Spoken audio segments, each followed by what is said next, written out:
Well, thank you, Mr. Chairman. Thank you for calling today's hearing, and thank you for your steady leadership of this committee. Welcome to our witnesses. Congress established a 60-day review period so that we could take the necessary time to thoroughly assess the deal on Iran's nuclear program. It's important that we get input from a range of voices, and we're grateful for your time. So thank you for coming to testify here this morning. We've now had a few days to look at this deal. We've heard from Secretary Kerry, Secretary Lew, Secretary Moniz behind closed doors yesterday. Next week, we'll hear from them again right here in this committee. And obviously, this is a very complex agreement. It's possibly the most important issue some of us will ever deal with as members of Congress. It demands close analysis and informed deliberation. While I'm still reviewing the agreement, I must say I do have some serious questions and concerns about certain aspects of the deal, and I'm going to get right to them. First of all, I'd like to know more about access to undeclared sites. The Administration has assured us that no site is off limits for the inspectors. That's a good thing, but inspectors are unlikely to have on-demand access to undeclared sites. Iran can take 14 days to comply with an IAEA request for access. That's problematic.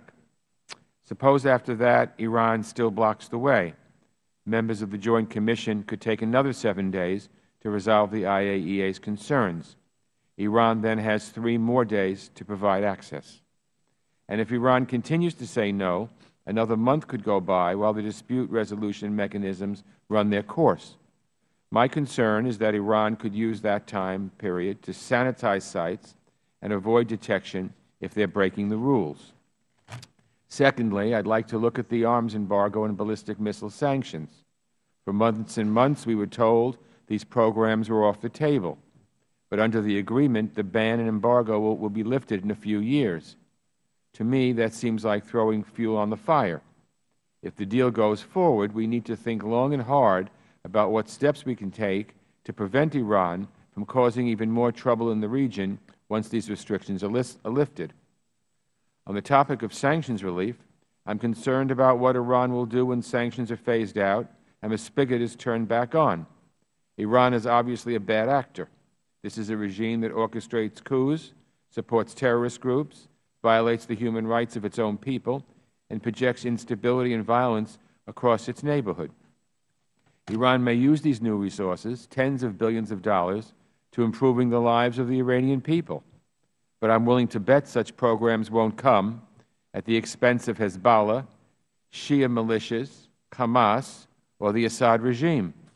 How can the United States help mobilize an international effort to stem the flow of resources to Iran's violent and dangerous allies? Next, I'm concerned about what happens when the research and development ban is lifted. For 8 years, Iran is limited in its development of advanced centrifuges. Without these limits, Iran could quickly reduce its breakout time or develop a covert program. But after year 8, Iran can quickly move towards the, and I quote, next stage of its enrichment activities. After that part of the deal expires, is there anything we could do to prevent Iran from making rapid progress on its nuclear technology? Finally, I have a fundamental concern that 15 years from now, Iran will essentially be off the hook. If they choose, Iran's leaders could produce weapons-grade, highly enriched uranium without any limitation, and they can do so faster than they could before with more advanced centrifuges. What can we do to ensure that we just don't find ourselves in the same place we are today in the year 2030? Because the truth is, after 15 years, Iran is legitimized as a threshold state. After year 15, there are no restrictions on producing highly enriched uranium. That's troublesome. As we consider these issues, and people will say, well, what this does is it doesn't prevent Iran from having a nuclear weapon, it just postpones it. That's trouble for me. As we consider these issues, we must ask ourselves an important question as well, to be fair. What is the alternative to this specific deal? If this deal doesn't go forward, can our sanctions regime and the P5+1 coalition hold? Would renewed pressure bring the Iranians back to the table if this deal fails? Would new sanctions have to be coupled with military action? I hope as our witnesses testify today, they bear that context in mind. So I look forward to hearing from all of you, and I thank you again for your testimony and your time, and I yield back, Mr. Chairman. Thank you, Mr. Engel.